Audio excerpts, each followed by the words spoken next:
Good morning. ఈ మధ్య social మీడియాలో లుక్ బ్యాక్ టు 2016 అన్న ట్రెండ్ బాగా నడుస్తుంది కదండి.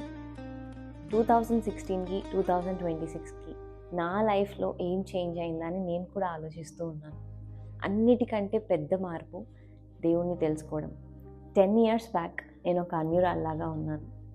ఏ ప్రాబ్లం వచ్చినా నా అంతటి నేనే సాల్వ్ చేసుకోవాలని ట్రై చేసేదాన్ని.